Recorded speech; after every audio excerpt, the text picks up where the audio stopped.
At this point, I'd like to invite Jen Grado, CDM Program Delivery and Business Development Manager for Toronto Hydro, to introduce our next panel. Jen, there you are. All right. I think that applause is what the sponsorship dollars go for, right? It's that moment of glory. All right, so I have the pleasure of introducing two very impressive and accomplished women, and I'm just going to get on with it because we are behind time. The first speaker is Bettina Hoar. She is the CEO of Sage Living Toronto. Bettina is the founder of a consulting firm specializing in sustainable and healthy renovations. Bettina is a frequent collaborator with Enbridge's Savings by Design program, providing insight into how builders and developers can improve the indoor environmental quality for their clients.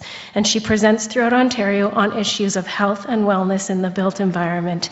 And we're going to add the Save on Energy programs to that list after the festival, right? Our second speaker is Simone Skopik. She's a program director for Jones Lang LaSalle. Simone has had a long career developing and pioneering programs and online software tools that address sustainability. She and her husband Yuri Skopik together developed Green Globes, which morphed into BOMA Best. She also pioneered a tool called Green Productive Workspace, used by JLL Fortune 500 clients to help optimize space, reduce energy, waste, and water while providing a comfortable, efficient workplace that fosters human connection and demonstrates corporate social responsibility. So no big deal. She recently wrote her second book on the topic called Smart Green and Productive Workplace, which received a high level of industry endorsement. It's a practical desk companion that outlines the technologies, industry standards, best practices, and practical considerations for a smart, green, and productive workplace that every corporate real estate professional should be versed in. Sounds like a great agenda item to follow. Take it over. All right. I need the clicker. Sorry, I've had too much coffee and I need to be able to walk around. Can you hear me okay? Okay. Now, this is about health and wellness. This is a hellish room as much as, we got the green wall going. So please feel free to stand up. You don't have to be at one of these desks. Move around, move your bum, feel healthy, drink some water, enjoy. All right, so let's get going. Today's overview, we know, right? Our building code is driving us to more and more energy efficient homes, buildings. So how else can we distinguish ourselves? We know, surprise, that the built environment does affect health and wellness. And unfortunately, our building codes and standards are woefully behind when it comes to thinking about human beings. So I'm going to give you a brief overview of two new systems that have emerged, which are addressing health and wellness and what we can learn from them. Okay, who are we building for? We talked about the triple line earlier today. So obviously, our buildings, if builders aren't making money, they're not going to build. And if we do a lot of work for affordable new housing, things have to be affordable. It's clear that that P of profit is important. And the P of planet, we're drinking the Kool-Aid, all of us. But the third P, people, has been ignored for the longest time. And it's kind of counterintuitive in a way, if you think about it. In the end, we're building for people. And our building industry hasn't exactly had the best history of taking into account our health and wellness. We also know it's good to think a little bit about people. I know it's sort of counterintuitive that I have to stand up here and tell you about people, but often when we're in the process of designing buildings and thinking about where people are going to be in these buildings, we don't think that much about the people. So we know that obesity is a huge problem. It's killing more people than car crashes and terrorism combined. Sitting is the new smoking. So again, please feel free to stand up and move. Loneliness is a huge factor in mental health, especially the elderly. And we know that there are a lot of toxic things out there. We're at an interesting point. 2015, we hit the point where we used to have a traditional population pyramid. There were more more young people and fewer old people. And in 2015, we hit that point where they collided. There were equal numbers of people 65 and older and 14 and under. And I love this graphic, and I hope it works. So this is in 1971. Along the bottom, you've got age. Along the top axis, you've got number of people, and this is Canada. And so if we look, we're moving along that time. Now we know that that big lump, that's our baby boomers. Yep, there they are, they're huge. But what I find so intriguing is that here, it doesn't go back down again. That lump stays up there, maybe not all the big thing, but we've hit that inflection point. And in fact, it's only expected to increase. There are going to be more and more older people. So that's not a bad thing. RBC did a study recently, and they estimated that just in Ontario alone, people 65 and older are a $1 billion consumer market. And just by removing barriers, physical barriers to some of our buildings, they estimate that it could increase today to up to a $10 billion market in Ontario alone. Euromonitor, we talked about trends. We had a great talk earlier this morning about trends. Well, Euromonitor came out last year and said there's this new trend in people 50 and over, acting younger than they are, and prioritizing wellness. What else do we know? Abilities. I was on that table a couple of weeks ago for the interior design show that was happening. There were some lectures, and a person that I happen to know who has a disability was meant to come on stage and couldn't in a talk given about abilities. So there are 5.5 million Canadians with disabilities. That's 15% of our population. And 1 in 7, nearly every Ontarian, we either have a disability or know somebody with a disability or will have a disability. And again, that's an opportunity. The AODA estimated that by 2036, people 55 and older and those with disabilities will represent 40% of total income in Canada. And we're not building for these people, not enough. What else do we know about ourselves? We're obese, and our kids are getting more and more obese. Diabetes, metabolic diseases, on the rise. Worldwide, it's not just here in Canada. Worldwide, we're dying not of infectious diseases, yellow fever, cholera, etc. We're dying of preventable chronic diseases. Mental health. It's amazing to be here today when we can talk very openly about mental health. 1 in 5 Canadians experiences a mental health. By the time we're 40, half of us will have had some sort of a mental issue. And these are all affected by the stressors in our lives and also by the buildings that surround us. It's especially prevalent in lower income people as well. And the other thing that we know is that we're spending a lot of time indoors, right? 1 in 5 university graduates are working from home. 60% of self-employed Canadians are working from home. So, stating the obvious, the built environment affects our health and our well-being. And we want to be healthy and well. Now, I put this slide in here for those of you that follow the Global Wellness Institute. You may or may not know that yesterday at 4 p.m., they came with an update on these numbers. So I couldn't change my slides. So this number now, the health and wellness industry has actually grown to $4.2 trillion. That's a big number. Who here knows how big the global pharmaceutical industry, big pharma, how big is big pharma? They're big. That's right. Bigger or smaller, what do you think? Bigger, you'd think. The global pharmacy industry is only $1.2 trillion. So the global health and wellness industry is now 4.2, update for 2017. Health claims are everywhere.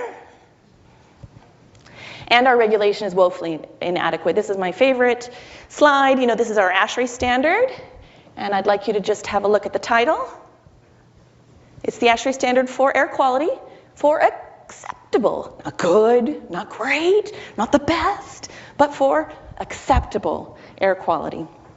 Somebody asked a question earlier about sound. It's such a relevant question. We were in a restaurant last night. The music was horrible. We couldn't hear each other talk. It was a beautiful modern environment, but you couldn't hear a thing.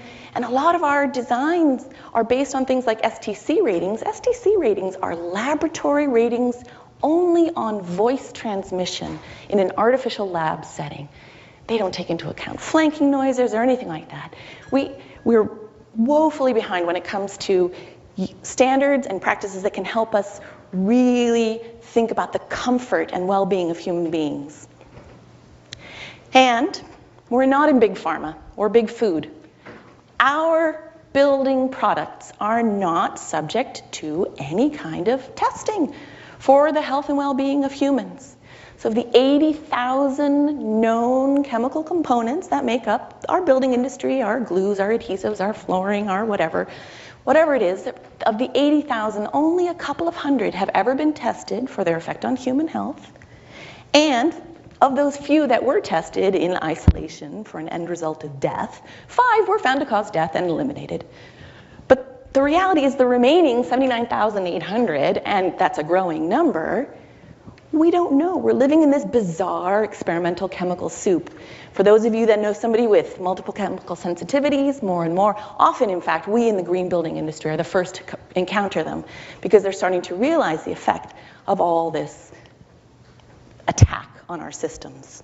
Formaldehyde's my favorite example. Formaldehyde has a wonderful quality, right? It's sticky. It's wonderfully so adherent, so we throw it into paint so that it sticks to the wall. We throw it into OSB so that the particles stick together. We throw it into all sorts of things. In fact, it's so ubiquitous in our building industry, 90% of formaldehyde production goes into our building products. And it's not illegal in Canada, although it is in Japan and part of the European Union and California. We're getting there. And formaldehyde is just one of 80,000 chemical combinations that we have in our building products. Building Green, which I'm sure all of you are aware of, came up with this amazing adoption curve, right? Where are we on this adoption curve? I'm going to guess, we all know the red list of the Living Building Challenge, but how many of us can actually design or build to that at this point? There's a limited few of us. But I find this is a great resource to look at of what's out there, what's coming. If you look at the last 3 columns, there's a lot of PVC there. These are things we're going to be looking at in the future. None of us now would build with asbestos.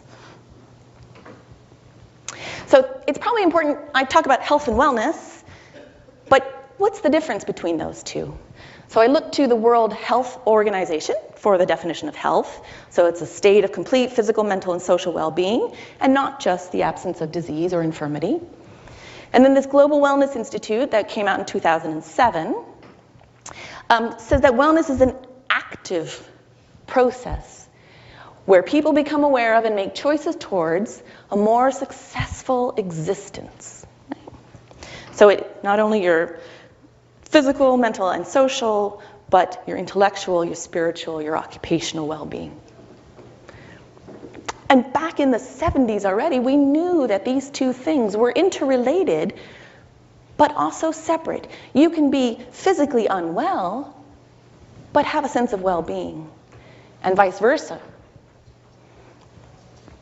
The idea is that it's this process that you're going through for wellness.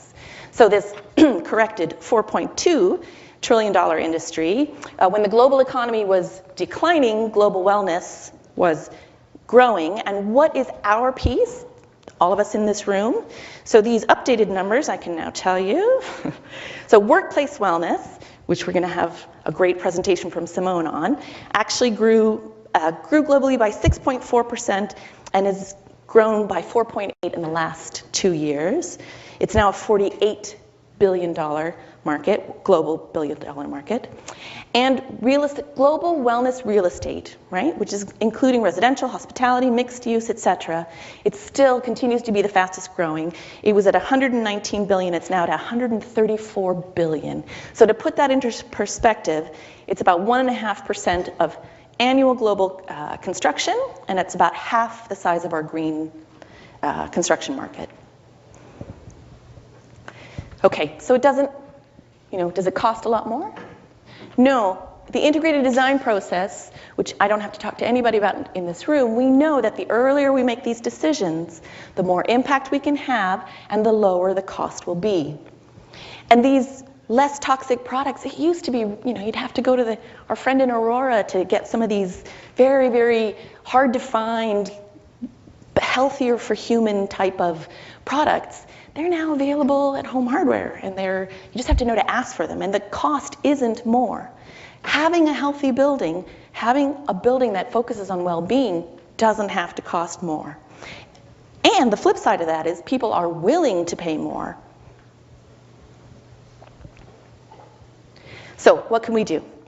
It doesn't have to be touchy-feely. There are now quantifiable, amazing, 2 rating systems came out in only the last couple of years. And the focus is on considering the building's impact on humans right from the beginning. It's this battle, right, between comfort, well-being, energy efficiency, beauty, design, etc. All of those people need to be in the room. I'm not going to take you through in the essence of time. Yeah, we all know that integrated design, we need to shift things earlier. So what we need to do is create teams of people. We know that to get to that optimal zone where you can make changes and it doesn't cost more to have a healthy and good building, you have to be in this optimal zone. But you can't just include the people that were traditionally in the room, the architect, the builder, and the designer, and the client, and the mechanical people. You have to include other people. If you're doing a big project, you must include lighting designers, acoustic specialists, biophilia. All of these expertises are really crucial, and often, if they're not included at the beginning, these are things that get value engineered out because people don't understand. They don't understand the impact and the intangibles, all the complaints, especially in the workplace, people, absenteeism, all the issues of not paying attention to well-being. So each and every one of these rating systems, in some way, shape, or form, talks about health and well-being. The big difference between LEED 2009 and LEED version 4, a lot of it is about the materiality and how it impacts the health of human beings. BREEAM, Golden Globes, R2000, all of these, even Energy Star now has an EPA Air Plus rating systems. So they're all beginning to look at how to handle this. In fact, Dialogue came out with a system, their own proprietary system, developed with Arlene and developed with students in mind. So it's beginning to be top of mind, and there are different approaches. And you may already have your own approach, but what I'm going to show you today is these two, Well and FitWel, how they've approached it so that you can maybe evaluate it for yourself. Just a show of hands, who has not heard of Well and FitWel? Okay, I find that fascinating in a room full of us. All right, so this isn't an in-depth, this is more a general overview so that those of us in the room, especially who've not yet even heard of it, at least we get some grasp of it. And those of you who are already using these systems, it would be fascinating also to be able to hear from you and your experiences with it. The major difference between Well and FitWel really is that Well is based on the individual and their health and well-being, and FitWel is more from a public health perspective, the swath of people that will be affected by the building and how they will become healthier or have better well-being. So let's look at Well. Well looked at all of the body systems that we have, our digestive, our respiratory, etc. And then they looked at the research that's been done about interventions in the built environment, and they said, how can we, humans and our systems, interacting with buildings and their systems, what can we do to at least not harm, at least move forward and make interventions into the built environment that are better for all of our human systems. So you can now certify a building on these 10 aspects: air, water, nourishment, light, movement, thermal comfort, sound, materials, mind, community, and then you get some points for innovation. This might begin to look quite LEED-like for you. This was developed in mind with being able to run quite conveniently and closely together with a LEED certified product. And so just like LEED, there are preconditions, prerequisites that you have to do. There are certain points that you have to do, and then you have other points that are optimizations.